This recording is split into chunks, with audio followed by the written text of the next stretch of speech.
En 1948, quand la Sainte Vierge est apparue à Tours, non pas à Lourdes, mais à Tours, à l'île Bouchard, la Sainte Vierge souriait. Elle a souri aussi à Sainte Bernadette.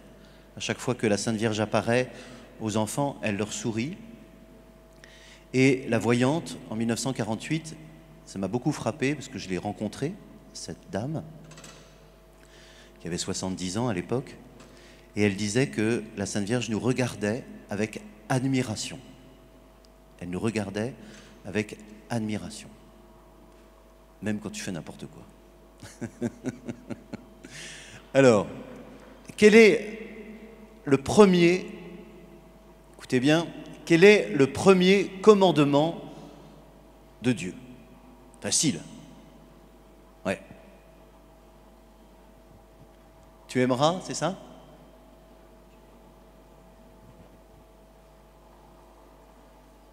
Tu ne diras pas du mal de Dieu. Ça, c'est le second, me semble-t-il. Écoute Israël, ça c'est le premier que Dieu adresse à Israël, en effet. Mais ce n'est pas le premier commandement de Dieu. Aimez-vous les uns les autres, ça c'est celui qui lui est semblable. Hein? Tu adoreras Dieu seul, de tout ton cœur, de toute ton âme et de toute ta force, et ton prochain comme toi-même. Tu avais raison. Ça va? En fait, non, c'est pas celui-là le premier.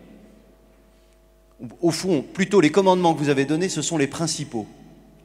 C'est quoi la différence entre un principal et un premier? C'est le principal, c'est le plus important.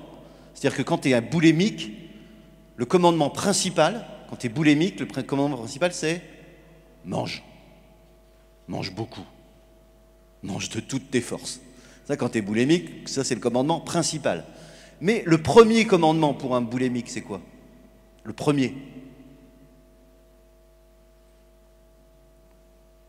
Achète de la bouffe. Avant de manger, il faut commencer par te procurer de la nourriture. Vous voyez, donc il y a une différence entre principal et premier. Principal, c'est le plus important, c'est mon but, c'est ce que je vais faire sans doute à la fin de l'action. Et le premier, c'est chronologique. C'est le premier que je fais dans le temps. Donc je répète ma question. Non pas quel est le principal, mais quel est le premier commandement que Dieu vous a adressé? Non. Et non, ça c'est le principal. Le père, il veut répondre à la question. S'il a tort, il est fichu. Hein. La vie. Mais la vie. Et la première chose que Dieu vous a demandé, la première chose qu'il vous a commandée, la première chose que vous n'avez pas entendue parce que vous n'aviez pas encore d'oreille, premier commandement qu'il t'a donné, c'est pas dors, tu me fatigues, arrêtez, vous parlez toute la nuit, vous êtes fatigant. Il n'a pas dit dors, il a dit vis. Je veux que tu existes. Je veux que tu sortes du néant. Je veux que tu vives. Autrement dit, tu n'es pas de trop dans cette existence. Je veux que tu prennes ta place. Je veux que tu vives, je veux que tu existes, je veux que tu grandisses. Et je veux que tu portes du fruit. Comme une graine qui sort de la terre, je vais essayer de vous l'imiter, c'est pas facile hein, d'être une graine, surtout quand on pèse 75 kilos. Je veux que tu vives, je veux que tu grandisses, je veux que tu portes du fruit.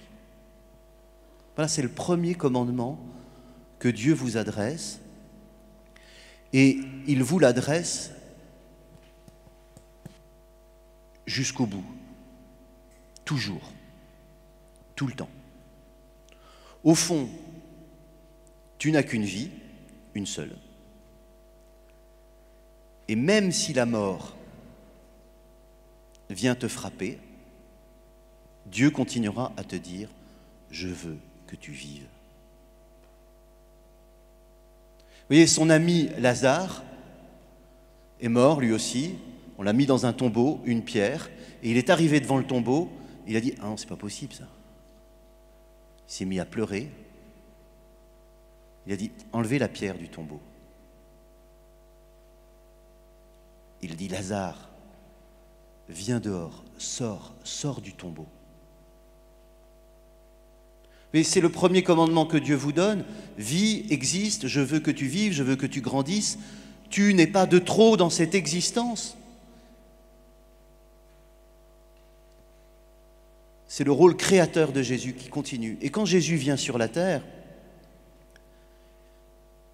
qu'il descend, comme il descend sur l'autel à chaque messe, et qu'il vient visiter chacun de nous dans la communion, hop, il vient, puis il visite l'intérieur de ce bonhomme. Alors pas en toi, mais dans certains autres de tes amis. Il est triste parce que il y rencontre la mort. Il voit des jeunes qui sont en train de mourir, qui sont en train de dépérir, pour plein de raisons. Vous en avez certainement autour de vous, peut-être pas forcément vos amis, peut-être ceux qui vous font du mal, peut-être ceux à qui vous faites du mal. Moi, je me souviens d'un jeune quand j'avais votre âge, j'étais en 4e. Enfin, j'étais plus qu'en 4e parce que je le connaissais depuis que j'étais louveteau. Et dans la classe, et au scout, je faisais partie de ceux qu'on craignait, dont on avait peur, non pas parce que j'étais costaud, mais parce que j'avais la langue bien pendue. Et donc quand je disais quelque chose, les gens riaient. J'avais du pouvoir. Maintenant c'est fini, ils rient plus. Mais bon, c'est comme ça, on dépérit. Et je me souviens, ce jeune, j'ai passé, je pense, ma jeunesse à me moquer de lui. Il s'appelait Norbert, vous voyez. Alors déjà, il avait déjà un prénom qui n'était pas facile. Hein. Et vous voyez, je me moque encore de lui. Mais vous avez tous autour de votre entourage un jeune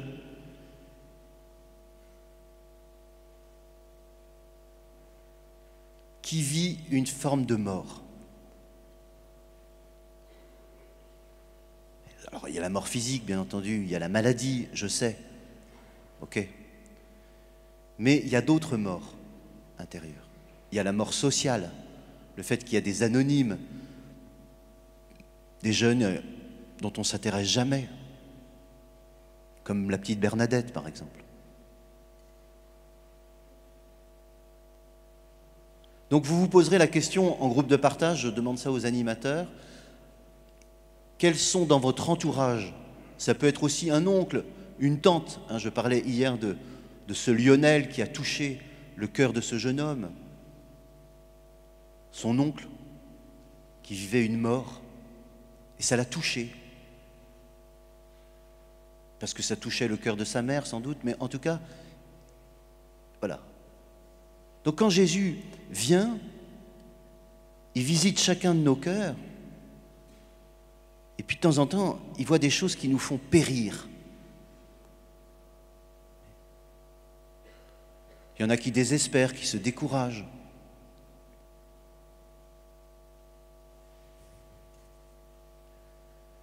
Il y en a qui se font devant un échec professionnel, un échec scolaire, l'échec de leurs rêves. Là, je pense peut-être à ce jeune, par exemple, qui voulait être un sportif, un grand sportif professionnel, puis qui est blessé, puis qui ne pourra jamais être un sportif professionnel.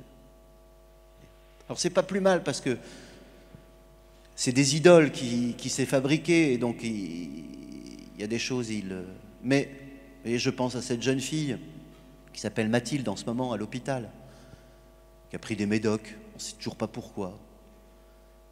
Ses parents s'aiment, ses parents vivent avec elle, ils sont tout le temps avec elle, tout le temps.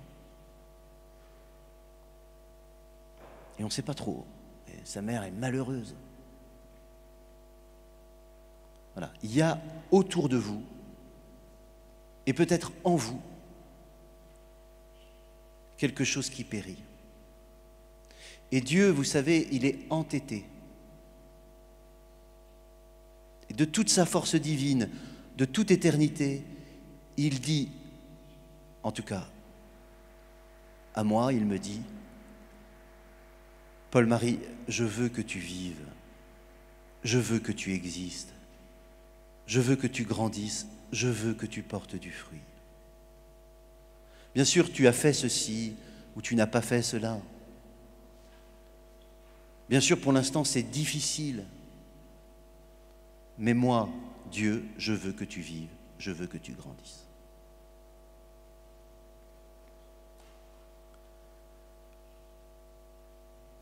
Et c'est la raison pour laquelle je suis en train de vous prêcher d'ailleurs. Vous savez, il y a deux types de prédicateurs pour la jeunesse, ou il y a deux types de coachs. Les prêtres, c'est des coachs. Ça vous aide à grandir, ça vous aide à vivre, ça vous secoue un peu aussi, ça vous console, ça vous dit aussi le sens de votre vie. Les prêtres, c'est des coachs. Mais il y a deux types de coachs. Déjà, vous avez certainement entendu ça dans les dessins animés. Crois en toi, fais-toi confiance, agis selon ton cœur, hein, fais confiance à tes décisions. Hein, vous avez déjà entendu ça, vous savez. Et souvent, je rencontre des gens aussi qui disent « Oh mon père, moi je ne crois pas en Dieu, je crois en moi. » Alors une fois comme ça, il y a une jeune femme, blonde, un peu dans tous les sens du terme, et elle me dit « Ah mon père, moi je ne crois pas en Dieu, je crois en moi. » Comme ça. Ah ben, je dis « T'as bien de la chance, hein. T'as bien de la chance. Tu serais Aristote, c'est un grand philosophe, tu serais Mozart. Bon, tu serais Zinedine Zidane, tu serais un grand génie. Je comprends que tu crois en toi. Parce qu'en effet, un génie, il peut croire en lui. Mais toi, alors elle était vexée. Vous voyez ? C'est-à-dire qu'il est vrai que Dieu nous fait confiance puisqu'il nous donne la vie. Mais vous voyez, ce serait être très superficiel ou être très narcissique. C'est une forme de mort aussi, le narcissisme sur Internet. Vous savez, on se prend en photo toute la journée. On devient vide de soi. C'est une forme de mort. Hein. Mais ce serait vraiment être très superficiel que de penser qu'en nous, il y a la solution à la mort. Et c'est exactement la différence entre un prêtre et un coach. Un coach vous dira, il y a en toi la solution. Et de temps en temps, dans votre vie, vous direz, mais non, en fait, c'est pas vrai. La solution, elle n'est pas en moi. Il y a des choses dont je suis incapable, je patine, je n'y arrive pas.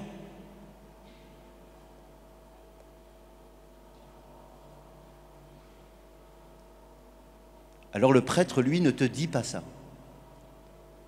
Il te dit, Jésus vient.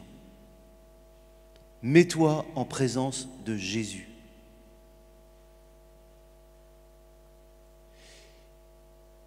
Il ne te donne pas une formule magique.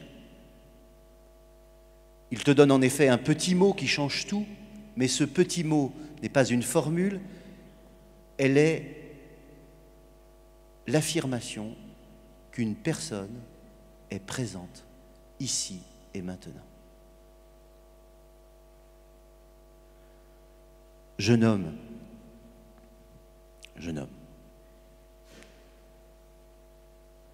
tu vois, Jésus vient, il est présent, il respire, il est là. Et il pose la main sur toi. Alors il y en a qui, parmi vous, il y en a qui le sentent ce que je dis. Il y en a, ils savent très bien que quand ils ferment les yeux, ils sentent la présence de Jésus devant eux.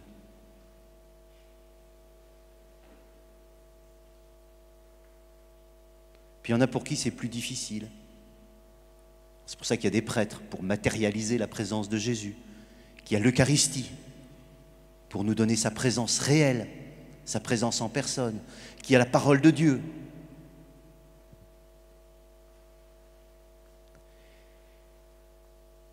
Alors à ceux qui ne le sentent pas encore,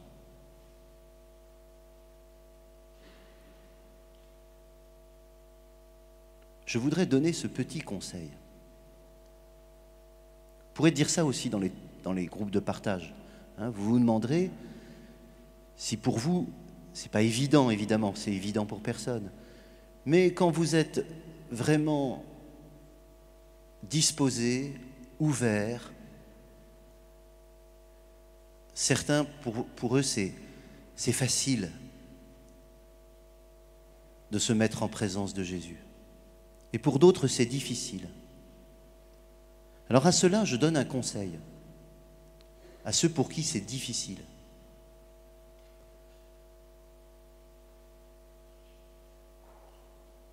Confiez à Jésus ce qui vous est le plus pénible. Confiez à Jésus ce qui vous est le plus pénible. Ce qui représente en vous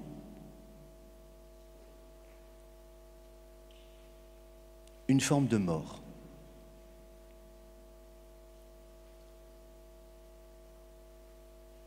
Et vous lui présentez cela. Ça peut être une faute que vous avez commise. Ça peut être un souvenir pénible. Peu importe. Vous lui présentez cela. Parce que Jésus, il vient visiter ceux qui sont malades.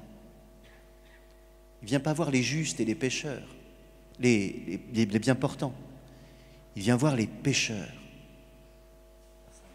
Et donc, si tu es capable de présenter ta misère, alors lui te donnera son cœur, sa corde sensible, sa miséricorde. Il faut que tu sois capable d'entrer en toi-même, d'arrêter de faire le fier et de présenter ce qui ne va pas. Alors Jésus, lui, viendra t'aimer. Et il te dira, jeune homme, lève-toi.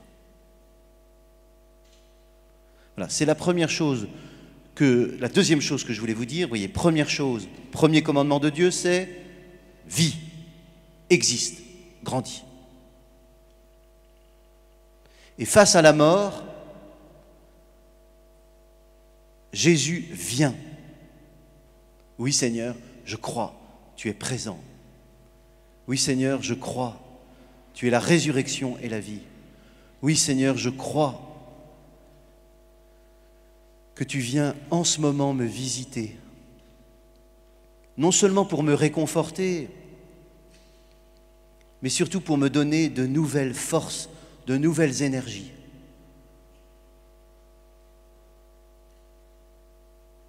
Le Seigneur vient pour me ressusciter, pour me donner de nouvelles forces et de nouvelles énergies.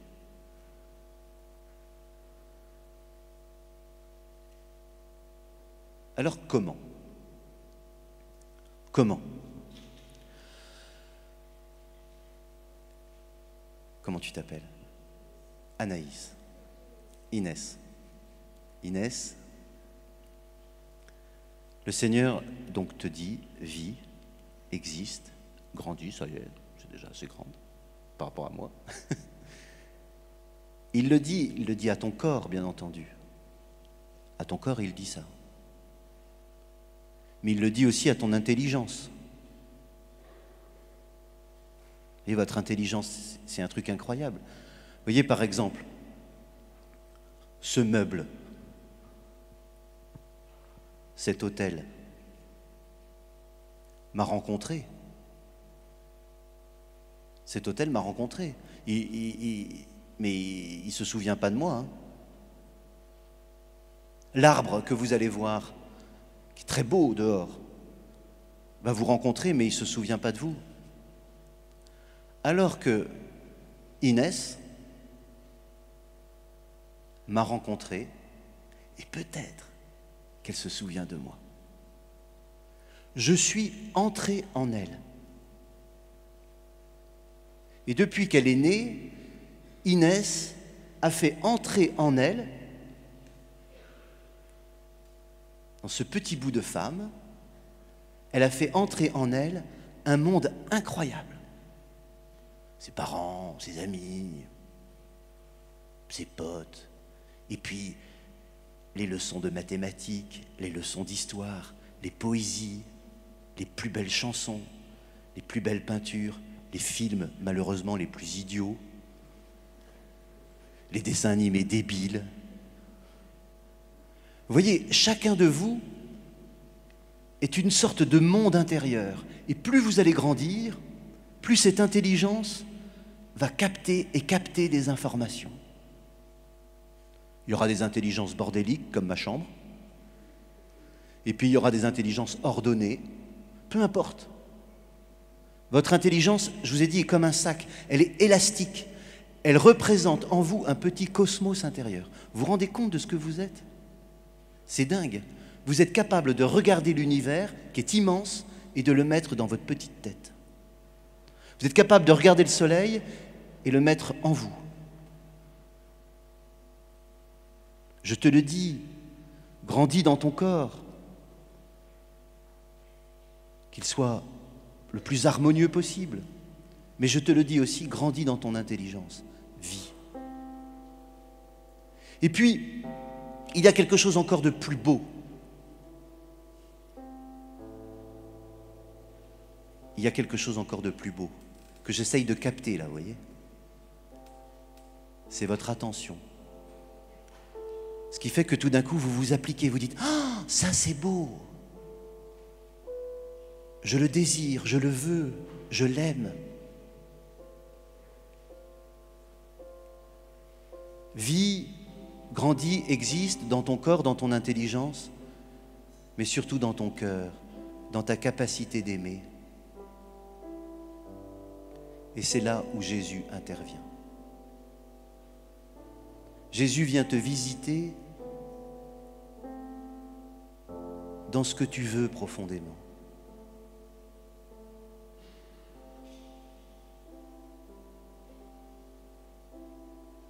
Il vient ressusciter ton vouloir profond. Et tu rentres maintenant dans ton cœur profond et tu dis, oui Seigneur, moi aussi je veux la vie. Je veux la vie de cet ami. Je veux le bonheur de ce garçon ou de cette fille. Moi aussi, je veux vivre. Je veux grandir. Et surtout, Jésus, moi aussi, je veux porter du fruit. Je veux porter du fruit. Et aujourd'hui, cette situation malheureuse que je vis, cette difficulté que je vis, je te la donne pour qu'elle porte du fruit. Même ce que tu vis de difficile, Jésus veut s'en servir. Jeune homme, je te le dis, lève-toi. Jeune fille, je te le dis, lève-toi. Lève-toi au plus profond de toi-même et dis oui, je veux la vie. Amen.